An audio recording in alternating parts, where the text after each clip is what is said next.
Dialogue Saul, my tribe, and welcome to the Modern Barbarian Podcast.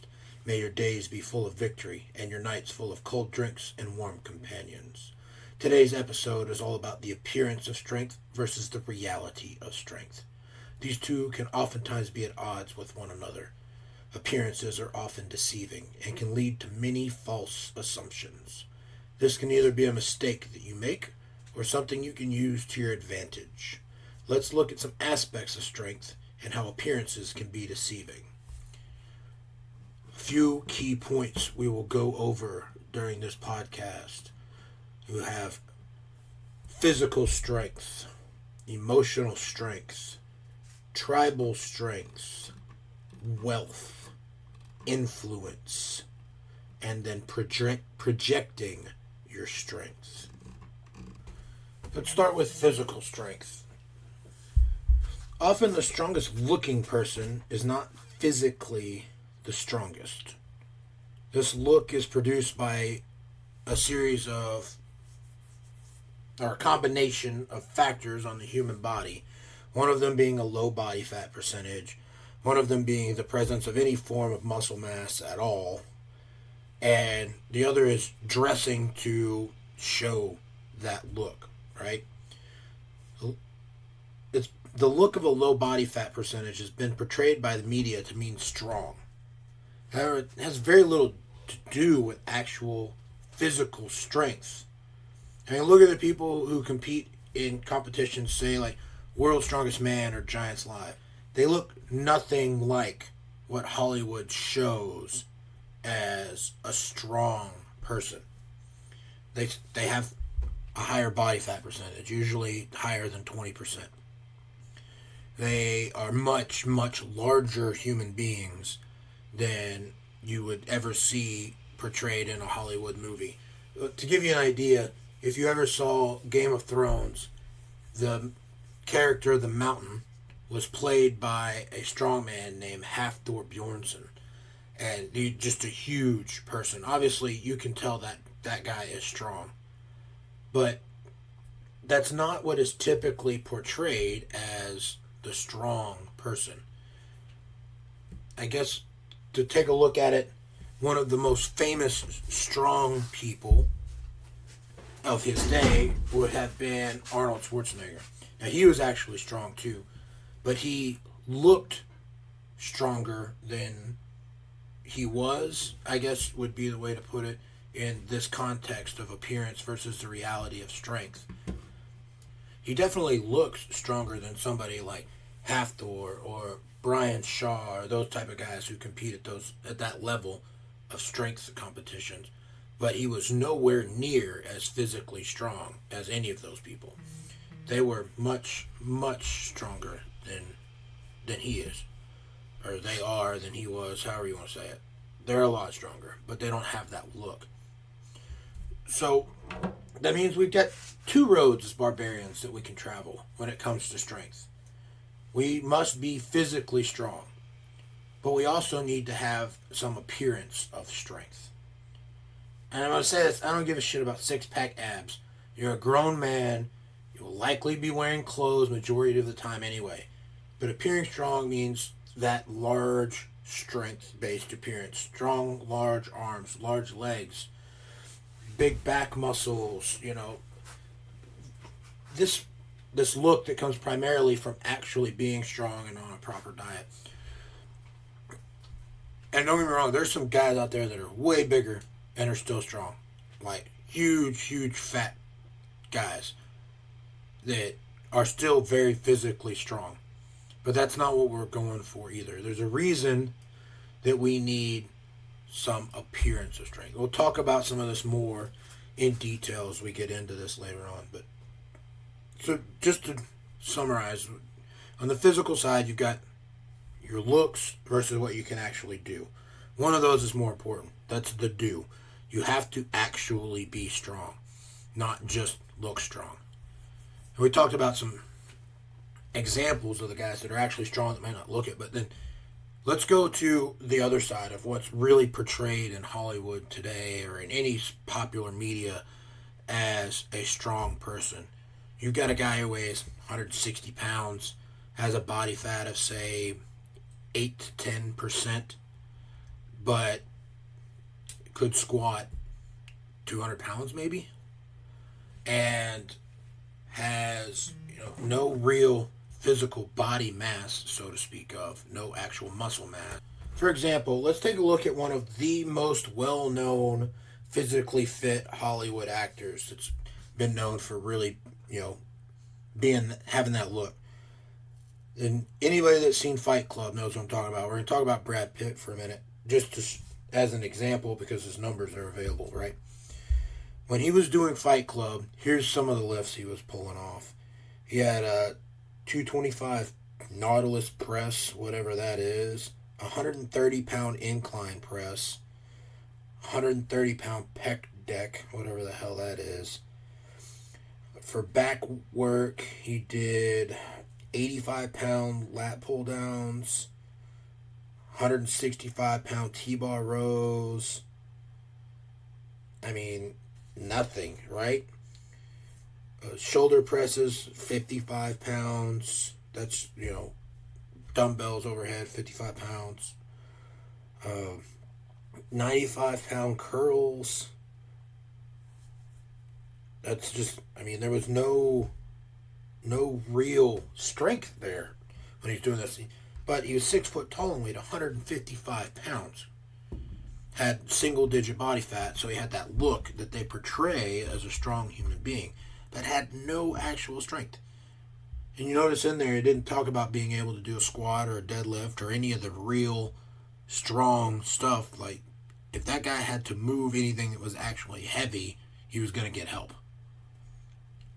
And don't get me wrong, I like Brad Pitt. He's a good actor. I'm not trying to disparage the guy. I guess I like him as a misnomer. I don't like him. I don't know him. I don't owe him anything, or you know what I'm saying. It doesn't mean anything to me. But I like the movies he's in. But that doesn't make him a strong person or somebody to emulate, somebody that you want to look like or be like. He gave off nothing. He gave off the appearance of strength without actually having any physical strength at the time, which is common in today's world, where people want to look and talk but not do. The appearance of strength becomes so much more important to the world than actually being strong, because let's face it, if you do anything that requires actual strength, you're probably going to wind up in trouble. Society hates that. You're not supposed to fight. You're not supposed to do hard stuff anymore. You're supposed to sit on your ass and watch TV and look at other people pretend to do cool stuff, not actually do anything. But I'm off topic again. It's physical strength here. We're talking about, having it and looking like you have it and how different those are. Giving a few examples there. We're going to move on, though. We're going to take a look at emotional strength. Emotional strength is the ability to deal with hard situations without mentally breaking. Now, this is not an externally visible trait. You can't tell if somebody has this based upon how they look. This can only be measured by observing a person under stress or duress. Now, this strength allows a person to act when in tough situations. This includes things like courage, tenacity, etc. Those type of things. And it can be faked. People can do things to appear emotionally strong while not actually being emotionally strong. But in real situations, only true emotional strength matters. So, let's take a look at it. Appearance versus reality here again. What could somebody do to appear emotionally strong? What could they do to fake it? Well, the first one is just outright lie, right? Make up a story. Tell a story where you were in some crazy situation that was extremely difficult and you only made it through because of your cool head and your ability to still be doing stuff when other people wouldn't. And it just be completely bullshit, right? It have never happened. But apart from lying, there's some other things you can do. There are people that have discovered that certain situations actually aren't dangerous, that other people find to be dangerous or believe to be dangerous. And you'll find these people able to act in these situations not because they have true emotional strength, but because they understand that they're actually not in any danger. Which, I guess, it's still acting when others don't, but it's not true emotional strength. It's not the emotional strength we're looking for in the modern barbarian field. The stuff we're talking about, what we want to be. This is the type of emotional strength that is false bravado, if you will. They can put on the big show because they know they're not in any real danger. Think about a guy who has a big group of guys around him all the time, right? They run as a pack. Think like gangs or other groups that run together all the time that like to act big and tough because they know that there's 13 of them and only one of you, right? He doesn't feel like he's in any real danger. So, of course, he can be a bit of an asshole, be overly brash, and talk a big game, show what appears to be emotional strength in this uncomfortable, confrontational situation that he's created. But he feels like he's not actually in any danger because he has so many of his friends around him. You'll notice if there's a larger group of people that surrounded them, his demeanor would likely change. He would behave a little bit more respectful, a little bit more aware of what he was saying and what he was doing because he would see that there was danger there. That's the false emotional strength I'm talking about. That's the fake stuff. But what is real emotional strength? Like, you get real courage, real tenacity. You know what those are. We don't need to go over those again. But other forms of true emotional strength are people that can continue to act in very uncomfortable situations. High stress, high risk, high reward type situations. You'll see some of this in people that you wouldn't expect. People that, say, big business owners or CEOs, right? These guys are usually a good measure of emotional stress. You can learn from them, reading about them, if you know any, talking to them, how they do it, how they process, because this is, real emotional strength. They have to take on these very hard situations and maintain their head, keep calm, and work through it. Other examples of real emotional strength. Well, you've got military members that, special forces guys, combat guys, those we all know about. But what about the guys that nobody thinks about in the military? What about the guys who are working 16-hour days to keep the trucks running or to feed everybody? And they're still in just as dangerous a situation as far as location. They may not be going out past the wire or whatever, and then a lot of the grunts and stuff would give them crap and make fun of them, but they wouldn't exist without the support network.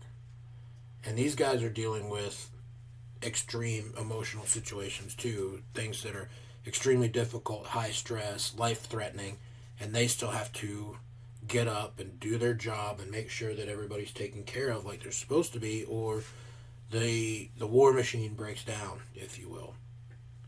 And that's something that we can learn from for our own situations. Not everybody that we have in our tribe is going to be a front runner, a warrior. It would be nice if everybody was, but you still got to have people that know how to make food or keep a campfire going or fix a house or fix a truck, all these other things. And they need to be able to do it in bad situations. They need to be able to do it with limited funds or with incorrect tooling, or they need to be able to do it when they don't feel like it, or, they need to always be there. And that's what you get from finding people with real emotional strength. They'll be able to stow their own crap and do what they're supposed to do no matter how hard the situation is, no matter how bad things are. You can always count on them. So as you're looking around in your life, Look for people with real emotional strength and not the appearance of emotional strength. Look for the people that actually continue to act in truly adverse situations, under stress, under duress, when things are hard, and not the people that are telling stories about when they did it or trying to appear like they can when they can't. Because when you give something value, when you make it a currency within your group, this emotional strength, people will try to fake it. But with a little bit of conversation here and a little bit of thought, you can see that there is a difference between somebody who's actually emotionally strong and somebody who's just putting on the show because they think it has value to them. Next, we're going to talk about tribal strength. Now, this is the strength of your group, the people that are in it, and your ability to not only be strong but project that strength in the world around you. So, how do you interact with your surroundings as a tribe? Do the people in your area know that your tribe exists? Do you have a good reputation? Does your name carry weight for either good or bad? These are the things that you should be looking at when you're looking at tribal strength. Now, there's actual tribal strength, actually having a group of people that you can trust that's capable of performing actions, whether it be volunteering in the community or protecting each other, watching each other's back, or pooling resources to get things done. These are all different forms of tribal strength. And then there are the groups that only appear to have some strength. And there are groups that have strength without appearing to be strong. Think about, for our example, let's talk about one that's actually strong but doesn't have an overly large appearance of strength. So think about, say, a motorcycle club in your area. This is theoretical. I'm not saying there's actually one. We're making one up for an example here. Let's say there's like an outlaw motorcycle club in your area, and very few people know anything about them. They don't really interact with the community much. They keep to themselves. Nobody knows who they are, who the members are, what their name is, any of that stuff. But they're actually have strength and are able to perform tasks. So they, for our example, let's say they run illegal guns, right? So they're capable of getting this task done. They have the tribal strength to make it happen, but nobody knows who they are. They stay completely under the radar. So that'd be an example of a group with no appearance, but a high amount of actual tribal strength. They get stuff done, but nobody knows who they are. Then let's take a theoretical group and look at what the appearance of strength without any actual strength would look like. So let's say we've got a group that... Actually, I just saw one the other night on a TV show I was watching with the wife. And they were a drinking club, right? And these guys, they wore motorcycle vests like a motorcycle club and had some cool name that they'd made up. And, they all had that look, right? They all gave off the appearance of a strong tribe. They went together places, they did stuff together. Everybody in that area knew who they were, and they ran strictly off reputation. They had this one bar they always went to and chased everybody else out of, but everybody knew the name of this group. Now, I'm not going to give the name of the group because I don't want to talk crap about people I don't know and start a bunch of shit, right? And chances that they would ever listen to my podcast are pretty slim, but I don't feel like pissing some dude off who's in this group and then having to fight somebody because he was in this pretend motorcycle club that really just sat around and drank. But that's an example of a group that gave off the high appearance of strength, but didn't really have any strength. All they really did was go to this one bar and get drunk all the time. They didn't do anything in the community. They didn't get anything done. They, weren't working together as a group to do anything other than consume a shitload of booze. No true strength. But they had the look. Everybody thought that they were this tough, powerful gang because they had that gang-like appearance, that motorcycle club, leather cut, appearance. So that's an example of a group with all appearance and no actual strength. But what does it look like when you get a group that's got both? And this one, you can talk about somebody that actually exists because everybody knows who they are. Just another outlaw group, and not saying that for good or bad, nothing about them, but they have both the appearance of strength and actual strength, and that'd be somebody like the Hells Angels, right? Everybody knows that name. When you say the Hells Angels, everybody knows that name. That is the appearance of strength. They have the reputation. They can go anywhere, and their name carries weight. Whether for good or bad in an area, that's going to be different everywhere you go. Some people really like their chapters. Some people don't like that they exist, all that stuff. But people know who they are. That name carries weight. And they can get stuff done. You hear, stories about them. Massive fights and murders and all this stuff that they're allegedly involved in. They get stuff done. They have some actual tribal strength. I don't know enough about them to say how high it is. They have a very high appearance of strength. And if even any of the stories are true, then they have some actual good, real strength. They can actually do stuff about them. So I used this motorcycle gang type idea because I had 3 that would stack up there, and I wanted something that everybody would know. But how does that actually apply in your life? What are we talking about here with tribal strength? Well, I know a lot of my listeners are churchgoers, right? And you would consider your church, or at least the people in it that you hang out with and like, is probably a part of your tribe, right? They share your belief structure. They share some of your habits. They're people you can count on when you need them. So this religious tribe that you're a part of, does your particular group of it have both the appearance of strength and actual strength? And for that, it would be more like, are you guys volunteering in the community? Do the locals of the area, like the city that your church is in, know the name of your church if they don't go there? Have you gotten that name out there by doing stuff? And then once the name's out there, are you actually capable of pulling stuff off? Are you putting on good volunteer days? Are you providing services to the community? Are you doing anything with all this group that you've built to make your community better? Or even your particular group of people? Are you working together for the betterment of the members of your church?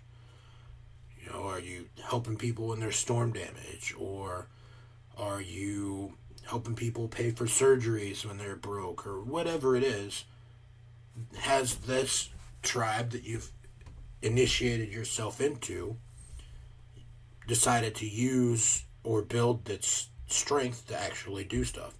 Or is it all appearance-based? Or do you have both? Sometimes that's important. Sometimes you want the appearance and the strength. Sometimes you just want the appearance, and sometimes you just want the strength. But that's something you have to evaluate for yourself, for each group that you're a part of. And that's something we haven't talked a lot about. I'm not going to go into a whole lot on this particular episode, but it's possible to be a member of more than one group. It's not possible to give yourself wholly to more than one group. One's going to have to be more important than the other, but it is possible to be a member of more than one group. So evaluate these groups that you're a part of. Are they providing the stuff that you think they should provide? Do they have this actual strength and the appearance of strength, and is any of that important for that group? That puts us coming up to the halfway point, which means it's time for a commercial break. So sit back, listen to the soothing sound of my voice tell you about this podcast maker that I use, and I'll be back with this episode right after this here commercial break. Welcome back. Hope you enjoyed that brief commercial break. we're going to dig right back in where we left off on strength, its appearance versus its reality. Our next form of strength I want to discuss, the appearance versus reality of, is wealth. There are 4 types of people when it comes to wealth. You start off with the poor victim. This person is poor and takes no responsibility for their situation. They believe they're a victim of some social injustice that has created their situation and that they can never overcome it. Then we have the poor hard worker. These people are poor but always working to improve. Many make it out of poverty and become comfortable. Then you have the fake it till you make it. This is a group with the appearance of wealth but not actual wealth. Usually in obscene amounts of debt, live well above their means, and honestly believe that in order to ever be successful, that people must envy them for what they have. So they fake their wealth in a vain attempt to appear wealthy and try to leverage that appearance to make friends with people that can actually make them wealthy. Then you've got the comfortable. These are the people who are completely comfortable with where they are. They either have enough money to not need to worry about it, or have learned to live comfortably within their means. Now, why are we talking about wealth on a strength episode? Well, wealth is a form of strength. It can be used to get things done that few other forms of strength can accomplish. The comfortable group is where the real wealth power begins. Starting at the lowest level, where people who are comfortable and live within their means have the ability to say no to money because they don't need any more of it. All the way up to the most wealthy mega rich who can still buy other human beings if they so choose. But none of the other 3 groups have any wealth-based power. The poor group have no appearance and no power. The fake it till you make it appear to have it, but do not actually have it. So let's get in a little more detail about these groups. Now, you've heard me call people victim class before. They use the victim mentality of the Nietzschean scale, if you will. And they believe that everything is somebody else's fault, that there's nothing they can do about it. And you'll hear words thrown around by these type of people like racism or white privilege or glass ceilings and wealth inequality and all these random things that they've made up to give them an excuse for their failure. And then some smart people along the way figured this out and started using these same words so that they could get these people to vote for them.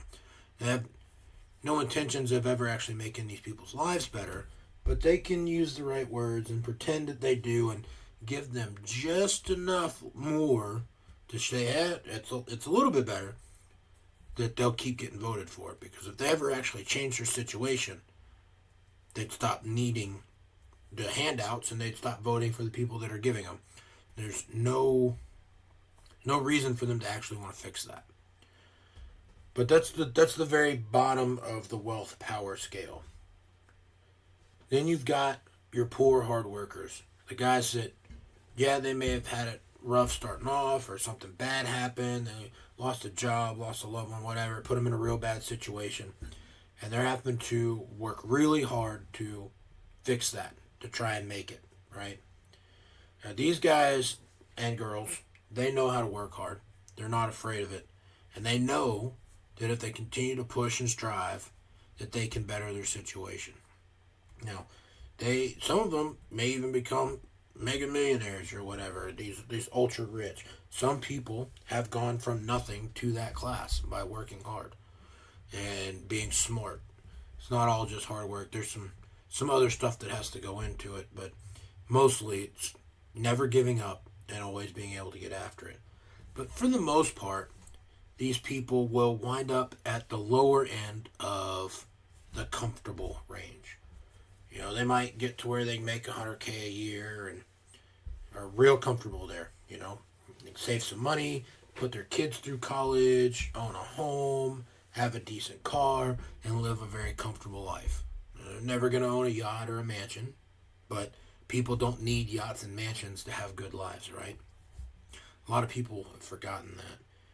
They're so wrought with jealousy for what other people on this planet have that they can't.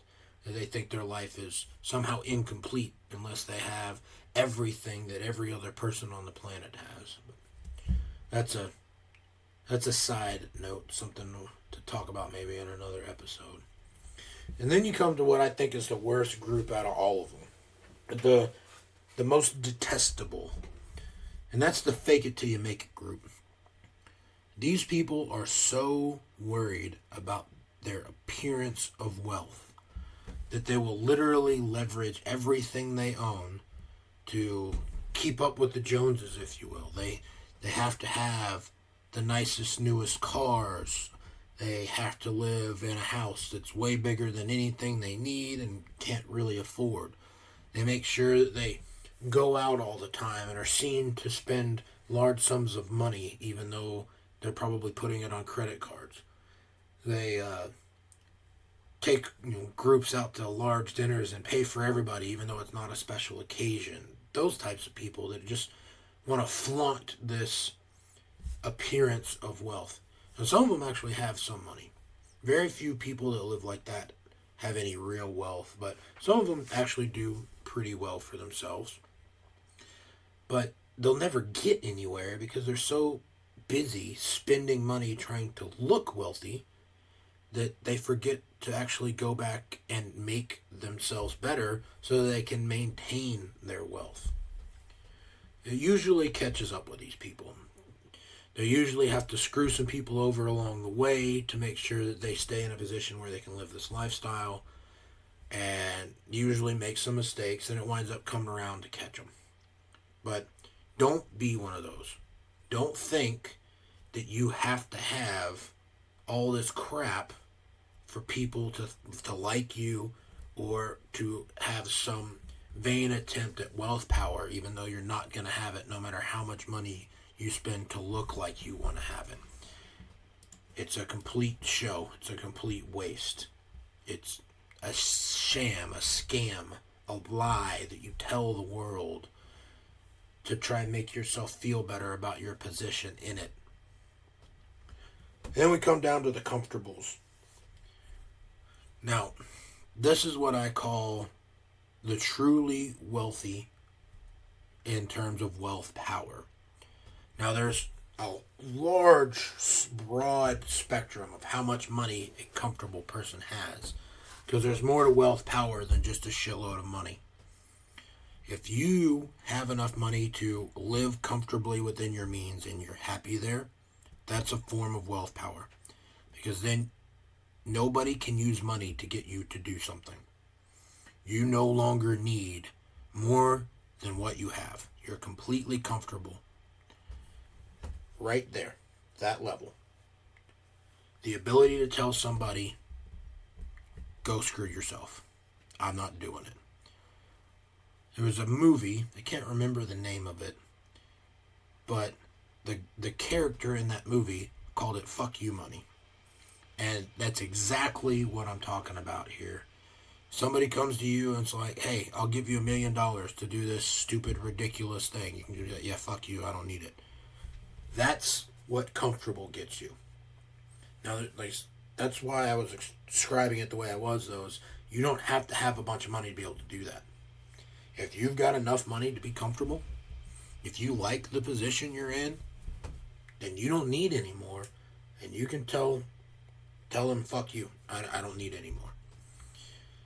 Then as you progress up the scale, you get to like the upper middle class level where you're making a pretty good amount of money here, and you're comfortable there. You're smart enough to invest some, make sure that your money's working for you, savings and all that stuff, so that you're always going to be comfortable and you don't have to worry about it. And then you start to have a little bit of different kind of wealth power. Once you have some money behind you, you can use that money to make things happen if you need to. You can afford to help a friend or a neighbor or a tribe member who is really in a bad spot, and you can fix that for them. Or you can help a family vacation get better by, being able to take some extended family somewhere that they wouldn't be able to go. Now, this isn't talking about like rubbing it in their face or trying to be a butthole about it, but, if they wouldn't be able to go unless you did something nice, then you can afford to do something nice. That's a form of wealth power. And then we start getting into the even more wealth power to where it can actually start to become a problem. And that's when you become so rich that you can just kind of get whatever you want. But typically, absolute power corrupts absolutely. And when you start getting too much money, you start worrying about how much money you have. Even though you could have more money than you could ever spend in your lifetime. For some reason, these types of people always want more. And they don't fall into the comfortable group. I guess I should almost put a fifth group here, the wealth for wealth's sake group. And they're almost as bad as the fake it till you make it. It's these people that want more money just because more money can be had. They want to build obscene amounts of wealth for no reason other than to make obscene amounts of wealth. That's not comfort. That's not being comfortable.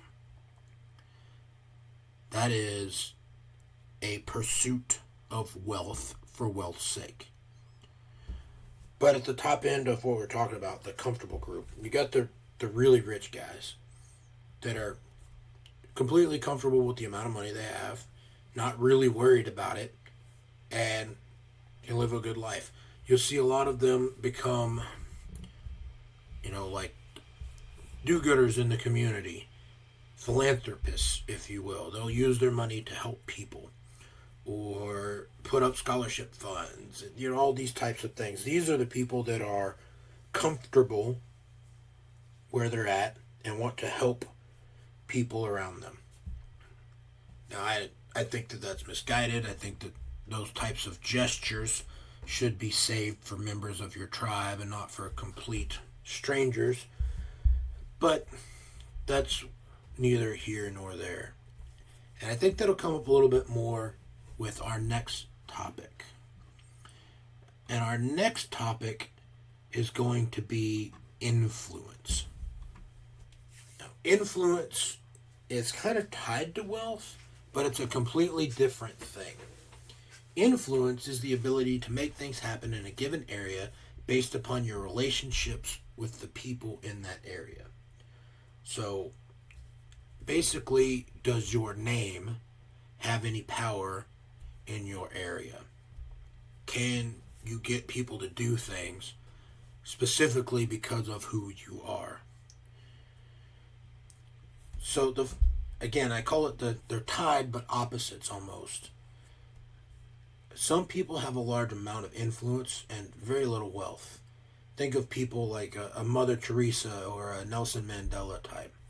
They have affected huge amounts of change and wielded a tremendous amount of strength through influence while having very little wealth to speak of. But they were comfortable, so they could turn down money and build influence.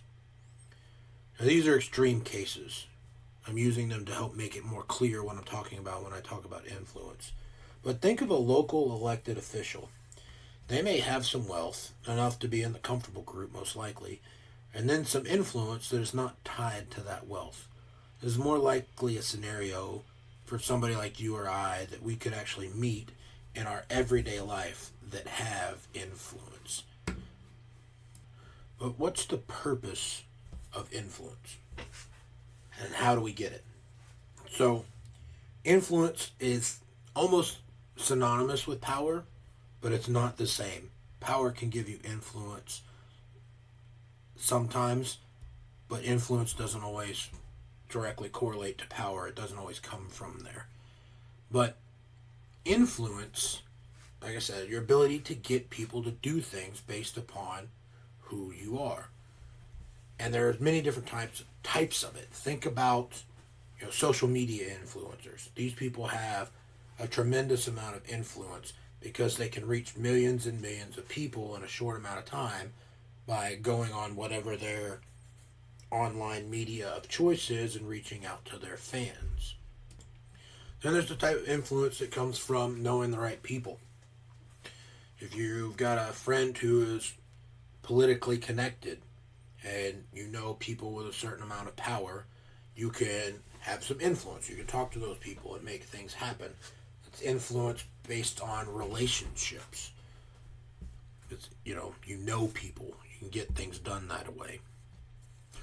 Another form of influence would be sort of an intimidation factor, where if you are part of some group that has a large amount of power, or at least a large amount of appearance of real power, sometimes people will do things for you just because of who you are attached to.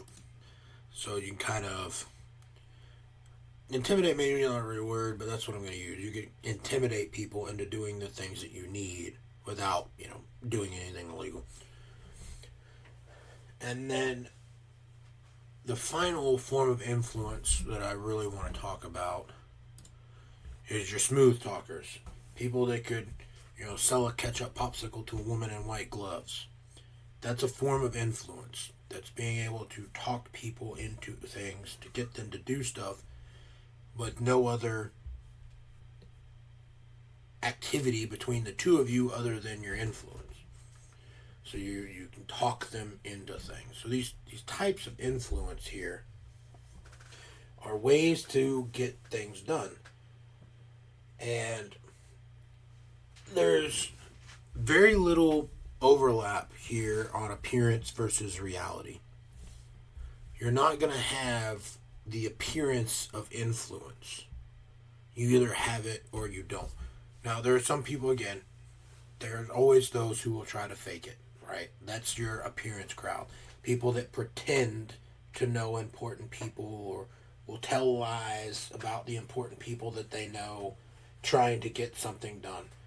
You'd see this like you go to a restaurant and you see somebody complaining that they're not being seated quickly enough, and they say, well, I know the owner and he would want you to seat me right now. And that's, if they actually know the owner, that might be some actual influence. But realistically, they probably don't, or have met in passing and couldn't call the owner to make anything change even if they wanted to. And that's an appearance play. That is, hey, I know somebody important in this particular place, so you should do something for me because I know this person. That's trying to use the appearance. Whereas if they actually had any form of influence based on that, the people there would know that they knew the owner. They wouldn't have to say that, hey, I know the owner, right? They would know that. If they had that ability, the owner would probably say, if this particular person comes in, make sure they're well taken care of.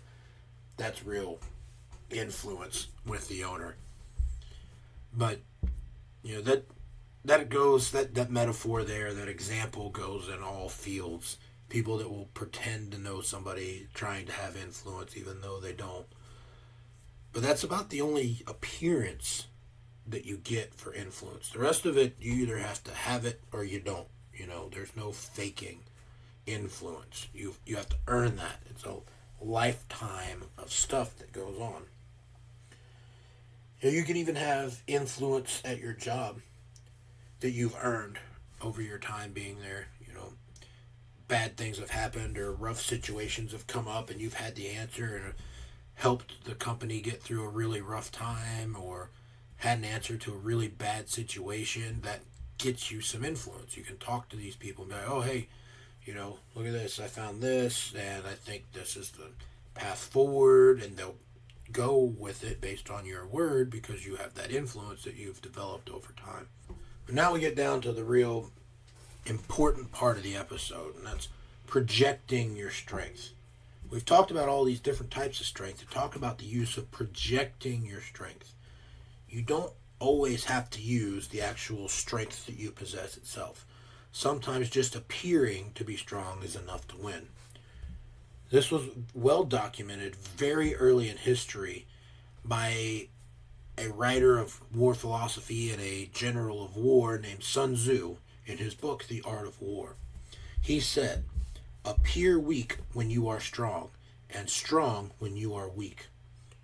Now, I've read this book multiple times, and in context, I think there may be some small language barrier, translation error as to what he actually meant when he said that. To me, when you put it in proper context, it appears to want that he wanted to say to appear weak when you plan to use your strength and appear strong when you plan to bluff your way through. So, why would you want to appear weak when you're actually strong? Well, if you appear weak when you plan on actually using your strength, it puts the enemy or the other person, whatever you're trying to do, off their game. They don't have all of their defenses up. They're not at their maximum potential, which makes it easier for you to do whatever it is you're trying to do. If it's a fight and they think that you've got 100 people instead of 100,000 people, the defenses will probably be a little bit less, which means it would be much easier and safer for your people to win that fight. But let's take that outside of a war fighting ideal. Let's apply this in everyday life. If you are trying to overpower somebody in a business sense, maybe appearing weak would be advantageous to you because they wouldn't see you as a threat. So they wouldn't overly prepare for you and wouldn't have all of their defenses as strong as they could be trying to stop this business thing that you're trying to do until all of a sudden it's too late and they realize, oh, you actually are a threat, and they start working on it, but you're already going, right? You've used a little bit of subterfuge and hidden your strength while you were working to make it easier for you to accomplish this goal. Other examples of where this would be useful. If you were in some form of competition, right? And instead of running your mouth about how good you were to everybody and trying to get everybody to make you the target, sometimes it's better to be the quiet one who is just very good at what they do, not say anything and just surprise everybody with the performance, right? So you get where I'm going with this, right? Sometimes it's easier to win if you don't put your opponent on their maximum guard. If they don't take you as seriously because they don't think you're a threat, because you have appeared weak, you will have an easier time winning. The flip side of that is, why would you want to appear strong if you don't plan to use your strength, or if you're not actually as strong as the enemy is? Well, sometimes the appearance of strength is all it takes to win. Fear is a powerful tool. And if your appearance of strength puts fear into the opponent, sometimes they won't even want to fight. Or sometimes it gets into their head and messes up their ability to fight. Anything you can do to give you or your tribe an advantage, you should do. You should always make things as easy for your people as possible when it comes to true, not just life or death, but win or lose situations. You want to give your group the maximum advantage and put the other group at a maximum disadvantage. So if they are actually stronger than you, you need to have the appearance of being stronger than them and try to put them off their game. Some examples of this. Well, let's see here. We'll start with the traditional military sense, right? This was done in World War II to great extent and with pretty good results. They were flying reconnaissance aircraft over the Allied forces, trying to figure out how strong they were and where they needed to set their defenses best. So to prevent them from knowing where we were actually sending our strongest force, they created fake tanks and planes and dig-ins, all this stuff, all made out of like cardboard and paper and stuff. And it was a bunch of fake, non-functional stuff, but they spread it in all these different places, so it looked like there was an equal amount of force coming to attack all these different areas at once, which made the Axis powers, the bad guys, have to spread their defenses out over this great long area, which means the area we actually planned to attack had only a third of the defenses that they could have put there had they had proper information. So that wasn't appearing strong when actually weak. Make them spread their defenses out and try to fight in multiple fronts when they didn't need to. But let's put this into a little bit more personal sense. Some self-protection stuff here, right? Criminals tend to go after the weak. So if we project our strength, even though we may not be in a position of strength, we are less likely to be chosen as the people they want to mess with. So if you're a big guy and you show that off, right, you look like you're strong. Even if you're not as physically strong as you want to be, if you can look at you and say, yeah, that's a strong dude, then you're less likely to get messed with. You know, people don't tend to pick on the strong. They want easy targets. So this is projecting strength. This is showing that you're actually strong. There's a time for that. There's a time to not do that. You know, you can do this with the way you dress, the way you talk, the way you walk, all of that. Everybody knows this stuff. How to look strong versus how to be strong. You know, sometimes you want to look the part. Sometimes you want to put off the don't fuck with me vibe. And it can save you a lot of trouble. And maybe even save your life. But are there ever any reasons to go against this ancient advice? Would there be a time when you would want to appear strong while intending to use your strength? And I say yes, there are very specific situations sometimes where this may be to your favor. Sometimes you need to crush the enemy's morale. You can do that with the appearance of overwhelming strength. Even if you plan to use your strength. Even if you plan that, yes, this is where we're going to fight, or this is what we're going to do, and I don't care if they know it because I'm so overwhelmingly powerful that I'm going to win, that can be a time to show that strength. Make them think that they have no chance of winning, that there's no amount of defenses they can put up that can overcome that. It gets in their head, messes with their plans, all that stuff, and can make winning easier. Outside of war, when would you want to appear strong when also planning on actually using your strength? Well, situations where it doesn't make any difference, right?